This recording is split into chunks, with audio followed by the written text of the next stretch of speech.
right, everybody, welcome back to another episode of Valor and Virtue. I hope you guys having a really good day. I hope you had a good week last week. And sorry, it's distracting. I just hope that you guys are doing well. Today I'm excited because I'm going to talk about something that I've talked about a little bit before. I don't think I've ever done it on the podcast though, but today I want to talk about boundaries. And I'm going to kind of talk a little bit more specifically towards parents. Because especially when it comes to health and fitness, this is something that I hear a lot from moms and dads and trying to work on their fitness and that kind of thing. But just in general, boundaries are something that will help your life significantly in a lot of areas. And this is something I didn't learn until probably last year, the importance of boundaries in your life. And there's a book that I read. I was going to bring it over here and I didn't. But it's called Boundaries, by Cloud and Townsend. And Boundaries is the first book that they wrote, and then they did a Boundaries in Marriage and a Boundaries in with kids. Sorry, I'm looking at the books on my bookshelf that have to do with parenting. I would read them all. They're all fantastic. I have them all on my bookshelf. I've read them. They're wonderful books. And Boundaries is actually one of the books that actually changed my life. Sometimes you read books and you're like, oh, that was life-changing, but not really. This one actually did, if you put the things you learn into practice. Excuse me, sorry. And I want to share it because I think it's something that so many of us miss out on, and we don't realize how much it affects our life. And of course, like I said, a lot of these podcasts come from me talking to people throughout the week. Sorry, got stuff. And I was talking to a mom in particular, and they were just struggling. They were like, I don't know how to do all of this. I don't know how to be the mom, be the wife, take care of the kids, be the parent, take care of myself. I don't know how to do all of this. And so I asked them, I said, well, do you have a schedule? And they were like, what kind of schedule? And I said, well, a schedule for your entire day. And they didn't. And I think that doesn't have to do with boundaries, but as a side note, I think it's really important to do your best to live your day off of a schedule as best you can. Like my husband and I will do our schedule for the next day, the night before, and then discuss that with one another. Sorry. I was totally fine before I started talking. And that's really important because it gives you a boundary or a guideline as to how your day is going to be set up for the next day. And that doesn't mean you have to follow it to the T. Life happens, especially as a parent. The kids want you to play, or they had something at school come up, or they had a sports thing, or they don't feel good, or something happens. It's not that you have to stick to it to a T and feel like a failure if you don't. It's to do your best to stick to it to be as productive as possible. So that's a side note. I think everybody should do their best to live off of a schedule. It doesn't have to be super strict. It could even be time blocking. Sorry. But that matters.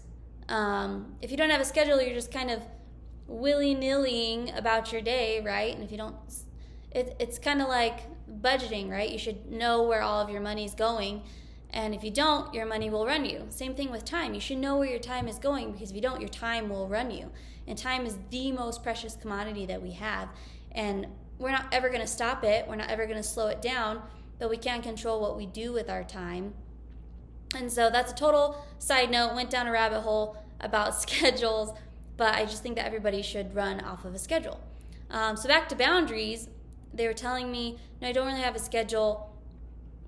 They were like, I just feel like my life is completely consumed by my children. They want to play with me all the time, and I want to be a good parent. I want to play with them. I want to give them attention. But then I end up playing with them, and I don't get my workout in, or I don't eat lunch, or, I'm so overwhelmed at the end of the day because all I've done is play with my kids that I stay up to have some alone time, and then I end up snacking, and then I end up not going to bed until late. So I'm only getting, 4 or 5 hours of sleep because they're up early the next morning, and it's just this bad cycle. And as this mom was telling me this, I was like, oh my gosh, I've been there. I used to be the person where I would stay up until like 1 o'clock in the morning because I was like, I didn't have any alone time during the day or any time to do anything for myself. And so I would stay up reading, or I would stay up watching a show, or I would stay up sometimes just sitting in the quiet and eating a snack. Because as a parent, that's gold. Like, it's gold to just sit down in silence and do something without the kids screaming and just exist without the chaos.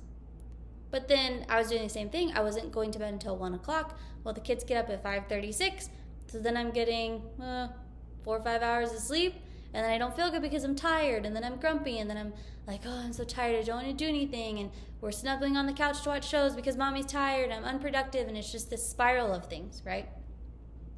So what I shared with her is that my husband and I decided to set boundaries. And I do think the schedule ties into this a little bit, because we made a schedule and our kids are included in this schedule, and we stick to that schedule, which creates boundaries between our children and us. So one of the biggest boundaries, I was telling this mom, is that we have quiet time every single day. And it doesn't necessarily mean nap time, because our son is 4 and our daughter is 2, but it's quiet time. And they each have to go to their own place, and it's an hour and a half to 2 hours where they have to stay there and do their thing. So like, our daughter goes in her room and she does quiet time. Sometimes she watches a show, sometimes she plays, sometimes she reads. She can do whatever she wants in her room. She has to stay in her room for quiet time, the entirety of quiet time. And our son will either watch a show or play games. We have like educational games that he can play, and he has to stay in the living room and do that during quiet time. And during that 1.5 to 2 hours of quiet time, mommy gets to do what mommy wants, and if daddy's home, daddy gets to do what daddy wants. And the kids know that, and we've taught them to respect that boundary of quiet time. And it took some time and it took some effort, and there's a little frustration in the beginning, because our daughter's 2, so she would come out of her room every couple of minutes and be like, I need this, I need that, hold me, right? But number one, it's teaching them that it's okay sometimes to be alone. I'm not saying for long periods of time, but that it's okay for them to be alone and entertain themselves. And number 2, it's teaching them that people have boundaries, including their mom and their dad. And we have boundaries because we have to have time to pour into ourselves. So typically during that time, I will work out. So it gives me an uninterrupted workout time for the most part, unless they need a snack or something. And that's when I pour into myself. Or sometimes I'll take a nap. There's times when I'm exhausted. The kids are up all night. They didn't sleep. We all went to bed on time, but one of them was up every hour on the hour for whatever reason, right? And so I'll lay down and take a nap on the couch next to my son. Or I'll read a book, or I'll catch up on work. But it's time that is allotted to me that I get to pour into myself, because through the schedule and talking and understanding, we created a boundary that is kept between our children and us. And it's something that most of the time they look forward to it every day. Like, our son every day is like, is it quiet time yet? Is it quiet time? Because he's okay having that time to be alone and play or watch a show or play games, whatever. That's time for him as well.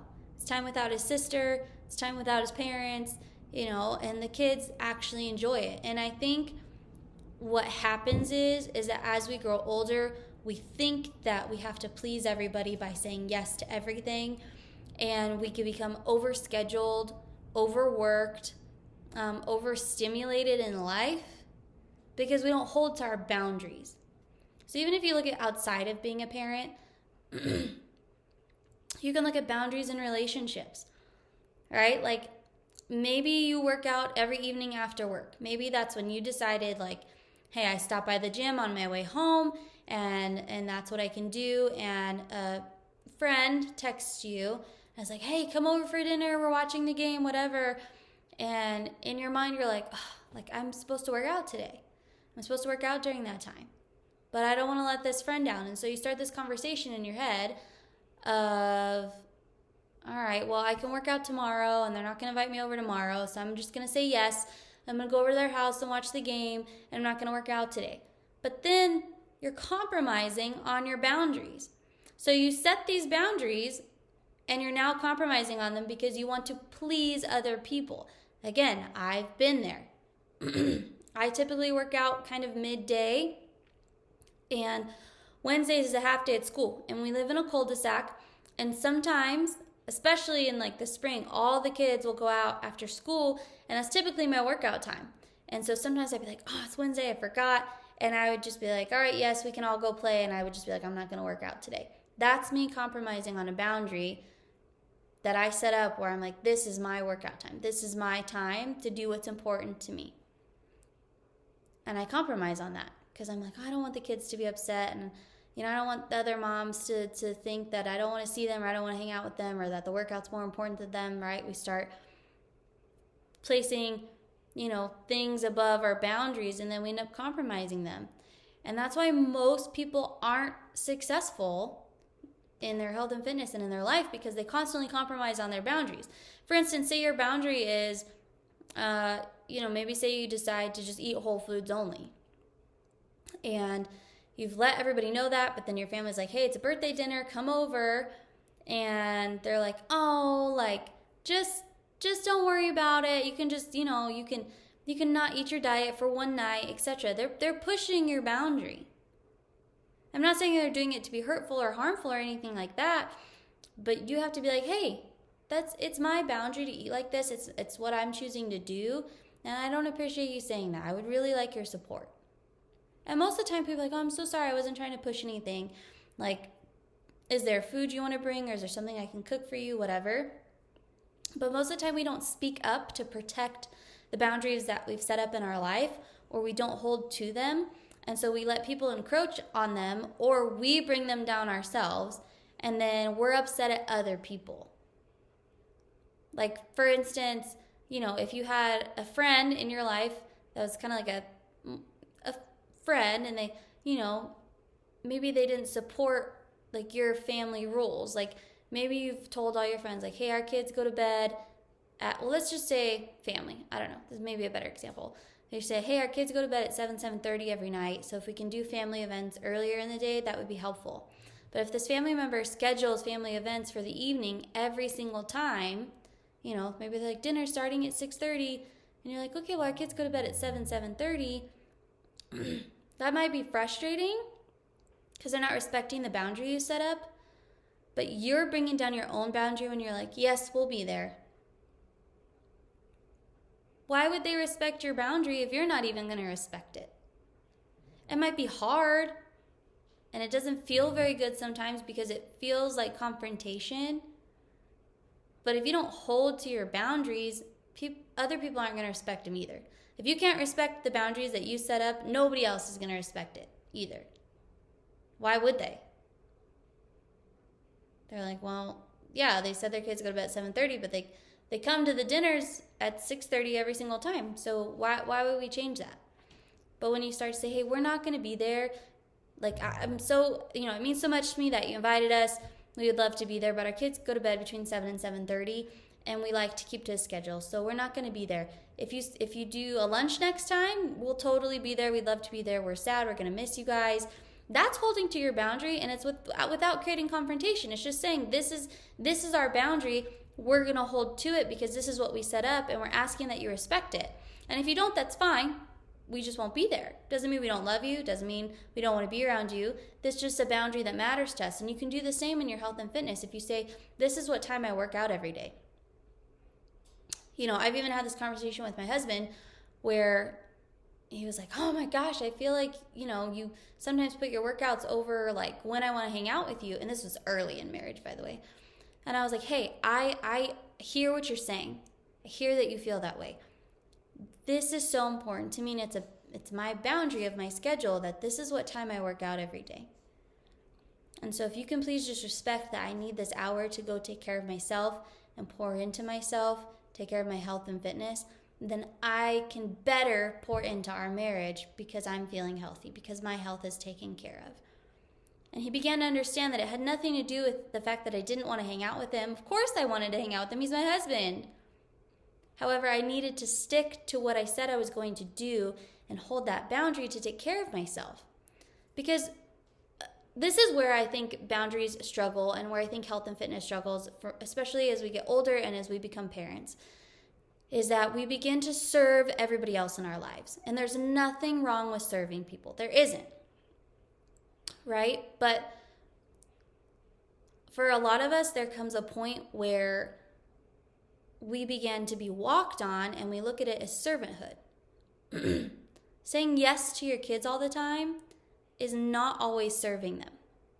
Saying yes to friends and family all the time is not always serving them.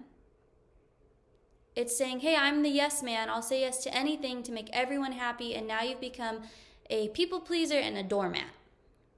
And I can say that because that was my life. I'm getting better at it, so I should say hated confrontation of any kind, even if it was like me just saying no to going somewhere. It made me feel bad. I would like cry about it, and I'd be like, I feel so guilty. Like, I don't want to say no, but I really don't want to go. And my husband would be like, then just say no. Like, there's no wrong answer, right?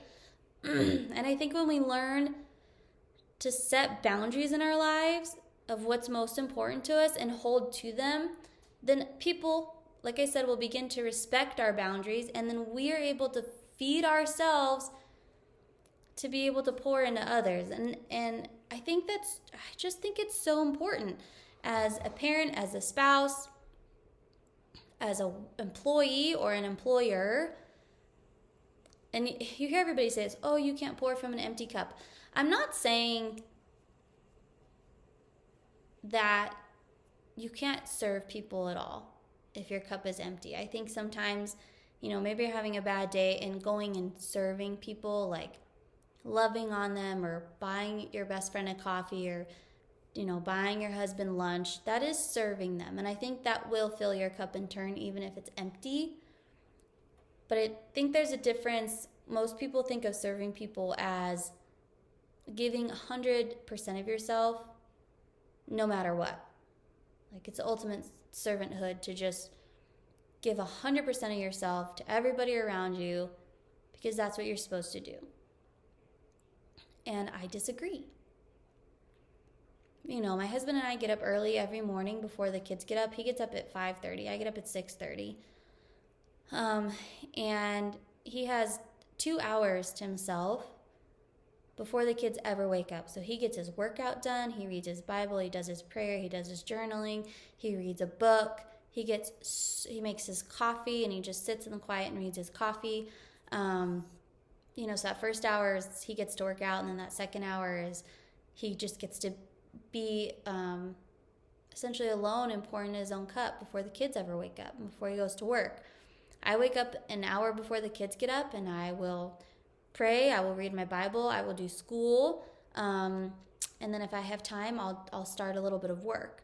Or sometimes we'll come out here and sit together and talk if we have time before the kids get up, and that's really wonderful.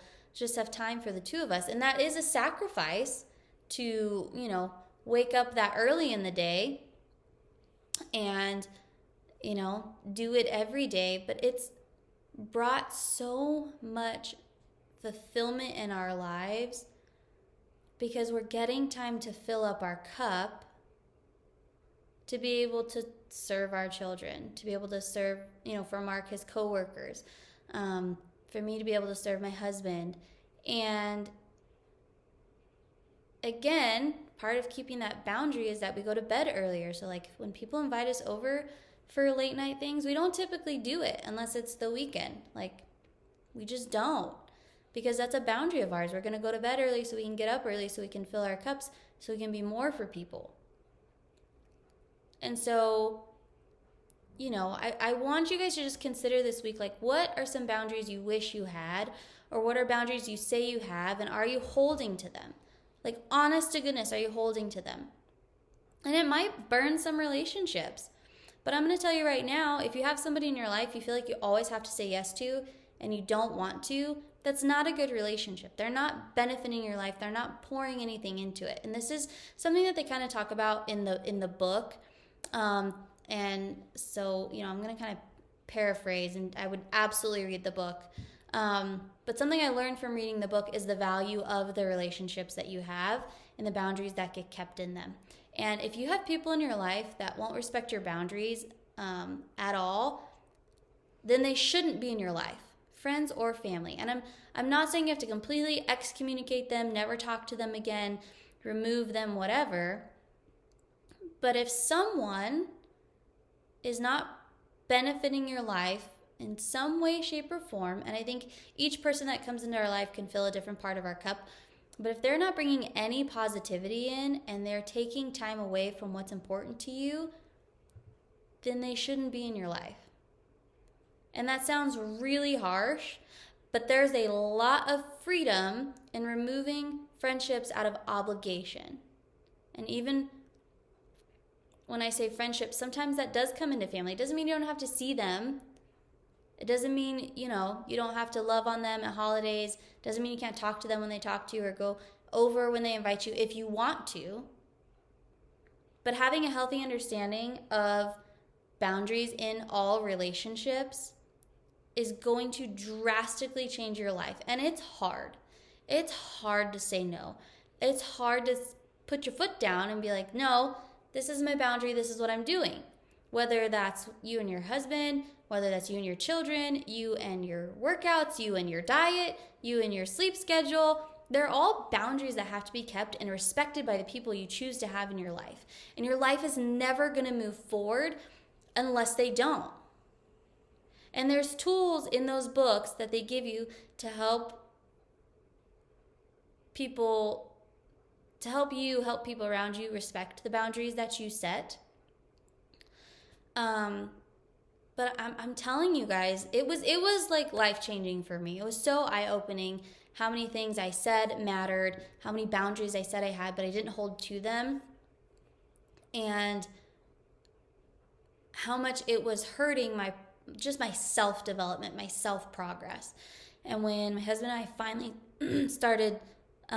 finally decided to start enacting those boundaries and keeping them no matter what, our life, we just felt like we could breathe again. We felt like we could just take a breath. We felt like we had full control over our lives, which allowed us, as part of taking full responsibility and ownership of everything that we do. And if we realized that if we decided to go over to a friend's house and we really didn't want to, and then we were upset about it, that was our fault. It wasn't our friend's fault. That was our fault for saying yes and not sticking to our boundary. Or if we decided to break our boundary, then we would accept, okay, we didn't work out today because we decided to break it and go over and do this, or we decided to eat the cake. And that's okay because we took ownership of it, but it was a decision that we knew we had full control over because we had fully set our boundaries and stuck to them. And so I hope this helps, whether you're a parent or not, whether you're married or not. I just think it's something that just gets glanced over or missed, right? Like, you go on Instagram, you go on Facebook, you see all the fitness influencers, and they're like, oh, and I'm totally guilty of this, so I'm not trying to dog on any fitness influencers. But, they're like, drink your water, get your workout in, Monday motivation, workout Wednesday. I've done all those things, and I still, to a degree, do those things. But because I'm talking to you guys in this space and in this realm, and I'm not trying to reach as many people as possible on a social media platform, if you will, the reality of it is you have to have a schedule and you have to have boundaries and you have to keep to them to be successful, period. Ask any successful person, really truly successful person, if you could sit them down and ask them, and I've had the luxury of listening to some people or reading some books of some very successful people, and they talk about the fact that they have a schedule every single day for their lives, and it might not look the same every day, because, maybe they're running a business or they're, it doesn't have to repeat every single day. But they talk about the fact that they make a schedule, they stick to the boundaries of that schedule, they have boundaries in their life, in their relationships, and then they do what they say they were going to do. And they take ownership of it. And I think that's so important. And I just think it's something that doesn't get talked about because it's a lot of how do I do this stuff? And that's something that people just don't know. I didn't know. I thought I knew how to stick to my boundaries, but I didn't. And it took reading that book and applying what I read to put that into practice. It took listening to podcasts and putting it into practice. It took listening to people, talking to people, getting coaches in my life that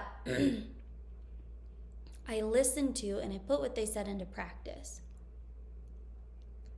So my hope, my takeaway for you guys this week is that, like I said, you can sit down and with your significant other, your spouse, so if you're single, do it by yourself, but talk about the boundaries that you want to have in your life, that you want to set up and that matter to you guys, and then come up with a plan of how you're going to stick to them. I also want to encourage you to make a schedule the night before for the next day.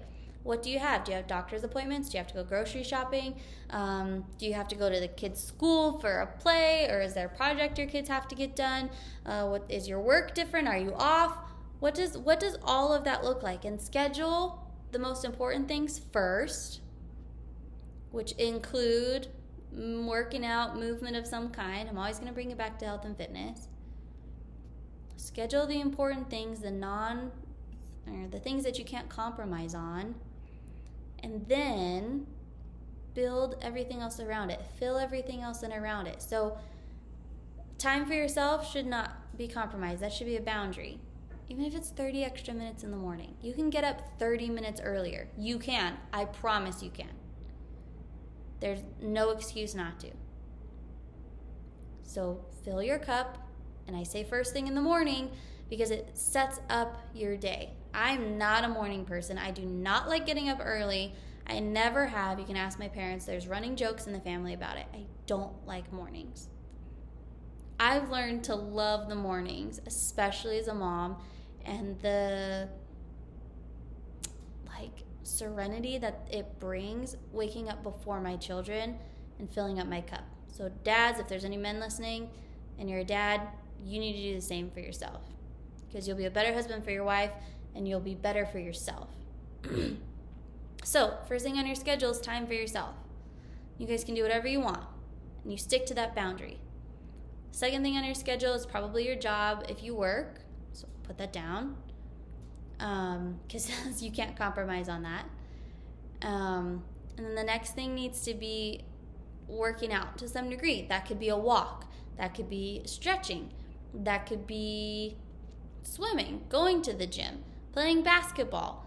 A workout doesn't have to always look like picking up weights, but moving your body is going to make you feel better. It's going to benefit your life. You're going to release endorphins, which are the feel-good hormones, and all the good things will come from it. You will never feel bad for choosing to work out during your day. You'll never finish and be like, I wish I would have never done that. I mean, maybe if you did a terrible CrossFit workout. But an hour later, I was like, oh, I'm so glad I did that, right? Maybe not right after. So time for yourself, work if you have it, and then workout time. And then from there, you can fill in any of the fun things. Anything you want to do. Do you want to go do something with your kids? Do you want to go do something with your wife? Do you want to go do something with your guy friends, your girlfriends? Do you just want to come home and clean or have some quiet time? Do you have chores you have to get done that you need to schedule? Fill in what's most important first. Make those boundaries that you're not compromising on is a boundary that you've set up, right? It's like putting up a fence. A boundary is, if you put a fence around your house and you're like, this is my boundary, you wouldn't let somebody cross it unless you said it was okay. If somebody just walked over your fence and walked into your house without you saying it's okay, you'd be like, excuse me? What are you doing? Or I'm going to call the cops, right? That would not be okay. So why do we constantly allow people to cross our metaphorical boundary for the things in our life and just be like, oh, that's fine? Even if your sister came over and climbed over your fence without any warning, without saying anything, you'd be like, what the heck are you doing? You're like, I'm glad you're here, but what in the world? Or I had stuff to do. You'd never be like, oh, yes, hi, come on in. That would just, you'd be like, what? That applies to all the other boundaries in our life. Just because it's not a physical fence that somebody's crawling over, they essentially are. And if you choose to let them in, then it needs to be okay. If you're the one breaking your own boundary, you can't be mad at the world. That's your fault. period. It's your fault. So stop being mad at everybody else. If you see somebody climbing your fence and you don't want them to, but you say, okay, come on in, you can't be upset. You just let them in. Instead of saying, no, I'm sorry, I can't do this right now. Not today, we can reschedule for another day. Or I have things I have to do, right? So think about the boundaries in your life in the sense of a physical boundary of a fence, and would you let that person in during that time? Even if it's your children, right? It matters. So, before I go down any more rabbit holes or take up any more of your time, sorry, it's driving me crazy. I hope this helps. I hope this is eye-opening. It was super eye-opening for me. And like I said, please go get the book. Please read it. I read it in like 3 days. It was so good. But I appreciate you guys. I hope you have a good day. I hope you really actually start putting some boundaries in place and sticking to them. If you have any questions, you can always reach out to me. Probably the easiest way is on Instagram. My Instagram is Erin_9110. You can follow me, send me a message, ask me any questions. I don't have all the answers, but I can share what I've learned along the way. So I hope you guys have a good day, and I will talk to you next week. Bye, y'all.